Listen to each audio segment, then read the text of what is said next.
Halo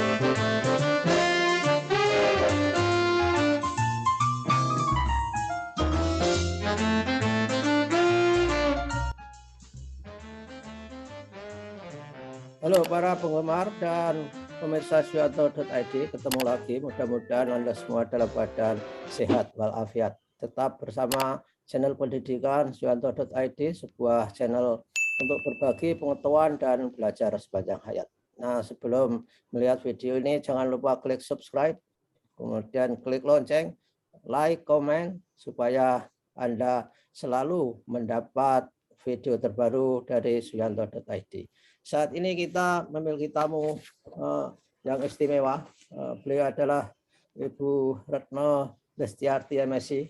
Beliau adalah komisi dari Komisi Perlindungan Anak Indonesia, yaitu sebuah komisi yang melindungi kepentingan anak-anak kita. Beliau adalah wanita yang sangat aktif dalam berbagai bidang, di samping sebagai guru, sebagai kepala sekolah, memenangkan berbagai award dalam persaturan berbagai aspek yang dalam kehidupan.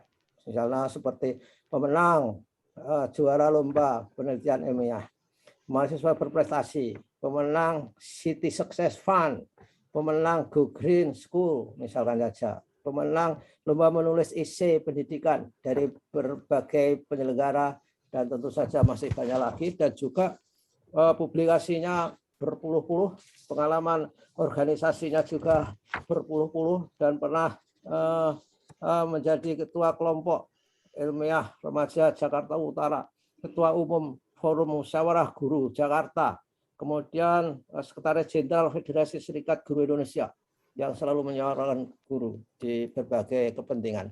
Nah, banyak hal, tetapi kalau kita baca semua kita nggak jadi ngobrol. Jadi kita sapa dulu Ibu Retno. Assalamualaikum Ibu Retno. Waalaikumsalam Pak Suyanto, salam sehat dan bahagia. Amin, amin, alhamdulillah. Bu, jadi kita mengundang, saya mengambil Mbak aja lah, karena Oke. kalau Bu kelihatannya kurang dekat, karena memang usianya jauh banget. saya lahir Bu Retno belum kemana-mana. Masih SD kali ya.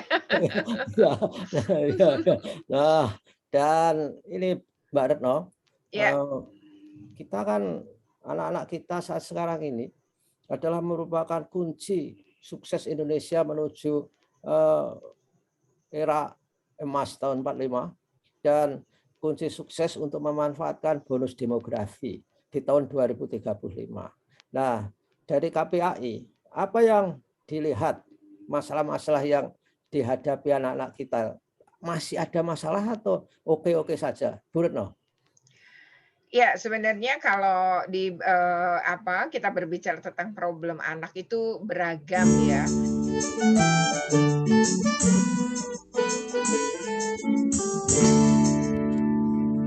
Tetapi bahwa kalau melihat aspek yang utamanya sebenarnya bagaimanakah perlindungan anak-anak itu. Kemudian yang kedua, pemenuhan hak-haknya. Ya. Nah, kalau berbicara pemenuhan hak, kita juga akan bicara hak atas pendidikan, hak atas kesehatan, kemudian juga hak berpartisipasi kalau anak-anak ya. Kemudian juga kalau lagi masa pandemi, hak hidup dia jadi nomor satu, hak sehat dia gitu ya. Jadi itu bagaimana kemudian pemenuhan hak-hak itu. Dan yang berikutnya lagi sebenarnya adalah bagaimana anak-anak itu di dalam sebuah pengasuhan yang baik. Ya, pengasuhan positif sehingga dia akan punya tumbuh kembang yang baik. Karena ketika seseorang diasuh dengan tepat di rumahnya, kan rumah itu kalau Ki Hajar mengatakan kan pertama dan utama ya Pak, pendidikan pertama dan utama. Nah, kalau anak-anak dibangun pendidikan pertama dan utamanya di rumah ya sebagai pengasuh pertama dan utama itu dengan baik, dengan positif, demokratis gitu ya. Itu biasanya anak-anak ketika mulai memasuki dunia sekolah dia juga akan bersikap yang sama. Jadi dia akan menghargai, ya akan sangat mudah bersosialisasi, kemudian hal-hal yang diajarkan di rumahnya itu akan menjadi karakter dia. Namun ketika anak dibesarkan dengan kekerasan, dibesarkan dengan makian. Ya itu biasanya anak-anak itu begitu masuk dunia sekolah, nah dia juga akan melakukan hal yang sama. Karena dia di rumah nggak berani, dia lakukan sampai lebih lemah di sekolah. Mhm. Disitulah kemudian tadi yang kita sempat ya ngobrol di luar tadi adalah Ya, tentang bullying itu. Jadi kekerasan bullying tadi, anak ini sebenarnya sebagai pelaku dia bukanlah kesalahan dia sendiri gitu. Jadi ya, ada contoh gitu loh Pak, ada contoh dan didikan yang dia alami yang kemudian membentuk karakter dia juga seperti itu. Jadi oke, problem-problemnya memang beragam ya, tapi itu ya, akan berangkat dia dari sekolah apakah ada, kemudian di rumah apakah ada, dan di masyarakat apakah ada, kan itu yang dilihat. mhm, Tapi biasanya kalau di rumah dia punya kehangatan, dia punya kasih sayang yang cukup, dia dididik dengan penghargaan yang baik. iya, Biasanya di sekolah dan di masyarakat ketika dia menghadapi problem atau menghadapi godaan-godaan pun ya, misalnya narkoba dan lain-lain, akan jauh lebih kuat gitu karena dia ya, memang udah kebentuk gitu. Jadi sesungguhnya sekolah tuh nggak bisa dibilang satu-satunya atau menjadi utama karena ya, sekolah kan sebenarnya tempat menyemai kata kalau, apa, diajar, Ki Hajar memang mengatakan gitu. Jadi kalau kita membangun karakter yang lebih mudah, artinya dengan cepat dan terbangun dengan itu adalah di sekolah. Artinya di sekolah ini kan karakter beda-beda ya, Pak. Misalnya dari ya, rumah, anak dibesarkan dengan cara berbeda-beda. Begitu sampai sekolah, dia akan menemukan bahwa, "Oh, kok saya di rumah dikerasin ya, tapi di sekolah ternyata anti kekerasan.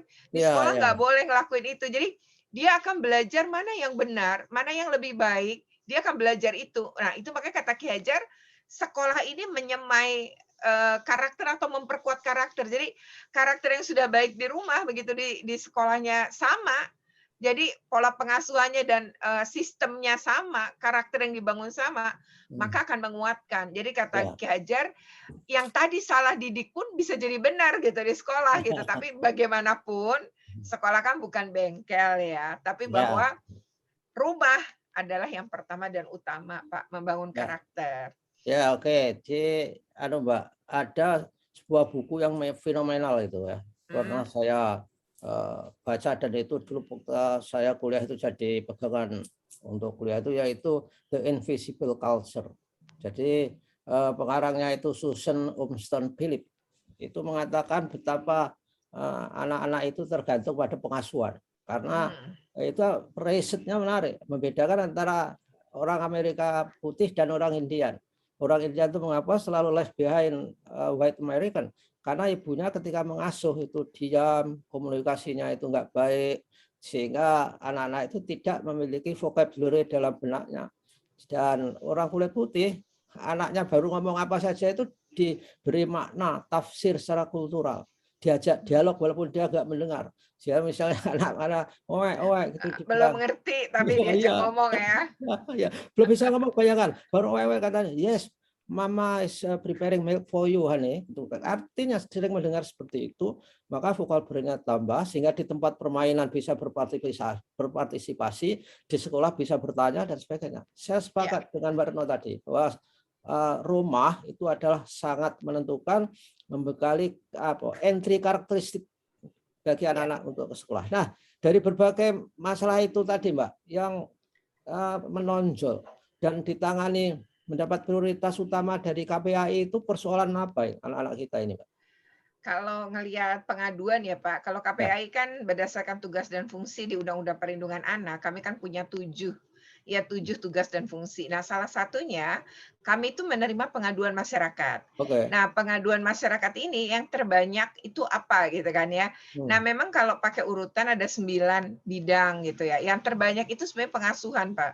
oke. Jadi orang tua yang bercerai. Wah, iya itu. Wah, kemudian rebutan hak asuh anak, Hmm, atau bercerai lalu salah satu pihak tidak bisa bertemu, padahal ini anak bukan barang gitu ya. iya, iya, Jadi, dia walaupun ayah ibunya mungkin sudah tidak saling cinta, tapi anak ini kan nggak pernah putus secara darah.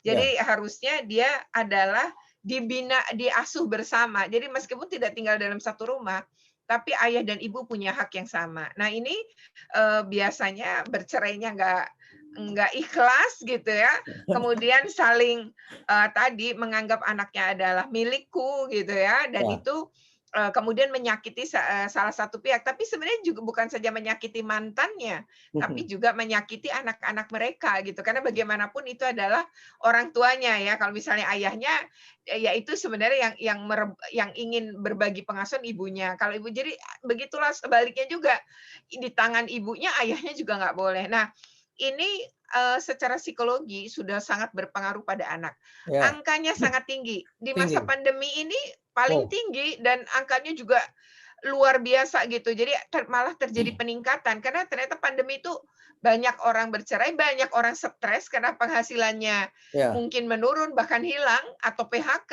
itu ya, berdampak kemudian kepada anak-anak, Pak. Itu pengasuhan yang pertama. ya, Nah, yang kedua pendidikan, Pak. ya. Pendidikan itu pengaduan tertinggi adalah PJJ nih, Pak.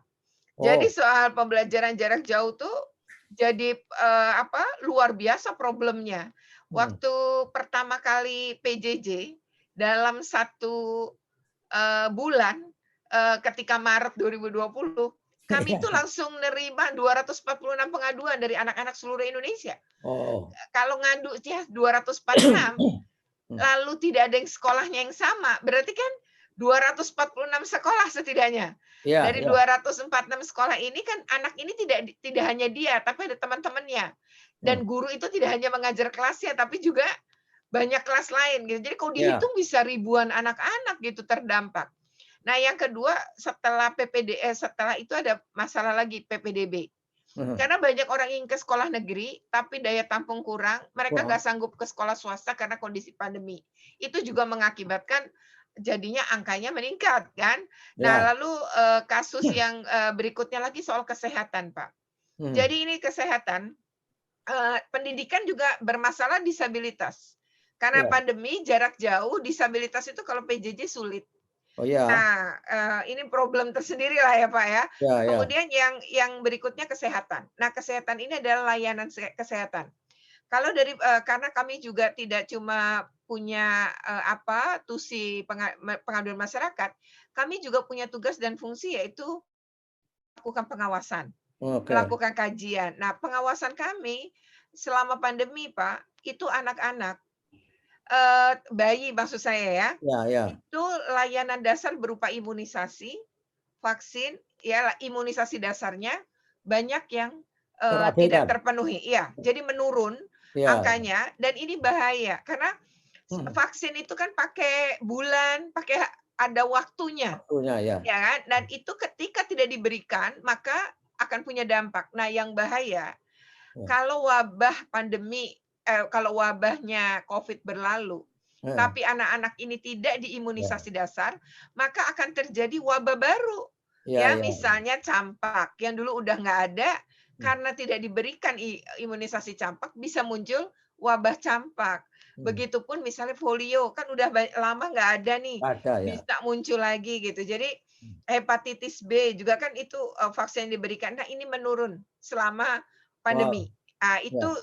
bahaya itu ke depannya. Nah, Ya, makanya ya. kami mendorong karena kita juga punya tusi advokasi kebijakan, Mhm. memang ini hal-hal yang kami dorong. Nah, kalau sekarang, untuk pendidikan itu pengawasannya awalnya penyiapan PTM. Nah, Oke. pembelajaran tatap muka. Nah, Ya. sekarang kami sudah mulai ke arah vaksinasi anak. Mhm. Nah, arahnya adalah rekomendasi kami ini kita sedang kumpulkan data, kami juga sedang angket, apa ya, istilahnya kami survei singkat ya Pak, terkait dengan Ya. vaksin. Karena kami mendengar kabar, di berbagai daerah di luar Jawa, itu, dosis bukan orang nggak mau divaksin, vaksinnya nggak ada. Mhm. Nah, oleh karena itu kami mencoba melakukan, survei terkait dengan, vaksinasi juga. Nah, ini kalau, rekomendasi kami kelak adalah nanti setelah data-data terkumpul, pengawasan sedang proses dilakukan, setidaknya saya saja sudah datang ke 16 sentra vaksin, di Oke. sekolah, itu, kami akan dorong pembelajaran tatap muka boleh dilakukan Ya. jika tidak cuma infrastruktur, tapi anak sudah divaksin 70%, Sudah. warga sekolah Ya. 70%, sehingga kekebalan, kelompok bisa kebentuk, dan yang kedua adalah, positivity rate di bawah Mhm. 5%, Ya, ya, ya. sebagaimana, WHO ya, positivity rate di bawah 5% baru aman membuka sekolah. Nah, itu yang Oke. kita dorong, Jadi kalau infrastruktur sudah disiapkan, vaksin sudah 70%, tinggal nunggu positivity rate, maka sekolah bisa segera dilaksanakan. Nah itu kira-kira karena PJJ-nya nggak efektif nih Pak. PJJ-nya ini ya memang akhirnya harus Ya, blended ya ya, antara PTM dengan PJJ. Itu sih ya ya. antara lain problem-problem yang pandemi ya, terutama di masa pandemi lah. Oke, dan itu KPI seperti itu advokasi itu kan yang gampang diakses saja, Mbak. Misalnya daerah-daerah itu kan nggak ada KPI itu ada nggak di daerah, Mbak? Nggak ada kan? Hanya di pusat Ada saja. namanya Komisi Perlindungan Anak Daerah. Di Oh, Jogja juga ada ya? ada, Pak. Ya, Oh di ya ya Jogja ya. juga ada. Nah, KPA, tapi tidak semua daerah masalahnya, Pak. Hmm. Jadi provinsi juga tidak di semua provinsi. Di provinsi itu baru ada 6 provinsi. Kalau di kabupaten kota itu baru 36 di kabupaten kota. Jadi jumlahnya sangat sedikit. Nah, Ya. dari jumlah ini ini mereka kerap kali membantu proses pengawasan di daerah. Jadi Mhm. misalnya lagi pandemi gini kita sulit keluar daerah, mereka yang akan bergerak. Panduannya dari kita, misalnya Ya. panduan pembelajaran tatap muka bagaimana pengawasannya, panduan vaksin seperti apa, layanan dasar kesehatan seperti apa. Jadi kami bermitra, Pak. Jadi KPAD ini akan membantu. Nah, untuk saya misalnya beberapa wilayah yang nggak ada KPAD, tapi ternyata di jaringan guru FSGI, saya Oh, menggunakan ya. jaringan guru FSGI untuk pengumpulan data atau untuk membantu pengawasan. Hmm. Terutama bidang-bidang yang tentu ada kaitannya dengan guru dan anak-anak gitu ya, dengan peserta didik itu kita lakukan. Nah, salah satunya memang terungkap Pak dari bantuan FSGI juga, meskipun kemudian kami juga bergerak ya, saya sendiri juga sudah datang, berarti nih saya sudah ke 116 sekolah nih selama pandemi ini, Ya. dan salah satunya memang saya agak terkejut Pak dengan putus sekolah. Oke. Jadi selama pandemi ini ada angka putus sekolah yang meningkat. Wow. Dan dari yang kemudian informasi berhasil kita dapatkan, misalnya di tahun 2020, putus sekolah karena menikah, ya anaknya menikah, itu ada 119 kasus. Jadi bagi kami itu, ini kita baru datang di 8 provinsi aja udah Ya. 119 kasus, menurut saya itu cukup tinggi ya. Ya. Ada satu kabupaten, ya satu kabupaten Pak itu angka pernikahannya 30 orang itu dari level SMA dan SMK. Nah, Oh, ya. kemudian yang kedua, anak putus sekolah karena bekerja. Hmm. Jadi dia jadi tulang punggung keluarga atau Ya. bantuin ayah ibunya karena memang pandemi membuat mereka nggak bisa makan. Ya, Lalu ya. ada juga anak yang putus sekolah karena nggak bisa bayaran sekolah, SPP. Nah Hmm. ini terjadi untuk sekolah-sekolah swasta ya. Hmm. Nah satu lagi Pak menarik baru tahun 2021 kami Ya. dapatkan anak putus sekolah karena kecanduan gadget. Jadi Wow. dia kecanduan game online. Kalau malam main Pak, bapak ibunya tidur, bapak ibunya kebetulan bekerja, bapak ibunya tidur, dia main game, bapak ibunya berangkat kerja, dia baru aja tidur. Ya, ya, Jadi dia nggak sekolah Pak, nggak sekolah ya, online. ya. Dan ternyata itu agak terlambat komunikasi sekolah dengan Ya, orang tua terlambat ya sehingga anak ini sudah mengalami masalah gangguan kejiwaan akibat game online. ya, Akhirnya dirawat Pak di rumah sakit jiwa. Itu kita ya, temukan awalnya 2 kasus di Januari sampai April, tapi terakhir kita sudah menemukan 19 kasus. Jadi anak wow, itu terpaksa putus sekolah karena dirawat di rumah sakit jiwa, Pak. ya, ya, Gangguan gadget ini, gangguan mental akibat ya. kecanduan game online atau pornografi, itu Wah, sangat itu, berdampak parah ya, karena mereka harus dirawat oleh psikiater. ya, Nah, ini kan juga memang dampak-dampak yang kita sebut sebagai PJJ tadi ya, Pak. Tapi ya, sebenarnya apakah PTM menjawab learning loss? Ya sebenarnya enggak ya, juga gitu ya. Hanya barangkali anak-anak itu lebih merasa sekolah itu bukan cuma mereka rindukan sekarang, tapi bahwa di sekolah mereka itu bisa belajar banyak hal. ya, Nah, itu yang mungkin, setidaknya dengan rekan-rekan sesama, ya. siswa Hmm. gitu ya, dan, itu hal yang sebenarnya membahagiakan mereka, kemudian juga ternyata mereka merasa merindukan sekolah. Ya Iya. kalau dulu mungkin jenuh gitu ya, Iya. sekarang udah mulai rindunya ke sekolah luar Luar biasa dan biasa. ya dan sadar bahwa komunikasi dengan guru, interaksi dengan guru untuk ketika kita kesulitan pelajaran, itu Iya, emang paling mudah dilakukan di tatap muka. Nah, itu iya, yang ya apalagi praktik ya Pak untuk anak SMK. Ya SMK iya, itu kan harus harus skill-nya gitu ya. Jadi iya, mereka mereka merasa bahwa nggak mungkin nggak sekolah gitu. Jadi itu iya, yang ya itu beberapa hal ya sehingga memang, didorong lah untuk iya, pembelajaran tatap muka, ya nggak apa-apa asal udah divaksin ya 70% minimal, mhm, dan yang kedua positivity rate di bawah iya, 5%. Kami setuju untuk iya. buka tatap muka. Dan anak-anak itu juga semakin jenuh di rumah karena apa, mama papanya itu nggak bisa mendidik sebaik gurunya. Jadi kan memang tugas orang tua itu kan mendadak harus menjadi shadow teacher itu kan luar biasa. Di WA saja saya sampai, bunek saya mendengarkan seorang ibu mengajari anak disuruh mengucapkan sila pertama Pancasila yang viral itu, Pak. Bilang Pancasila, buat misalnya ketuhanan yang Maha Esa. Dia selalu bilang kehutanan, bayangkan. Nggak bisa, nggak punya metodologi. Nah, ini pertanyaan terakhir, Pak, ketika KPAI menemukan masalah-masalah itu, kemudian memberikan rekomendasi dan sebagainya, pernah mengalami kesulitan enggak? Artinya partner untuk kebijakan-kebijakan, artinya partner orang-orang yang mengambil kebijakan itu kadang-kadang cuek, enggak memperhatikan. Pernah dialami enggak, Mbak, itu?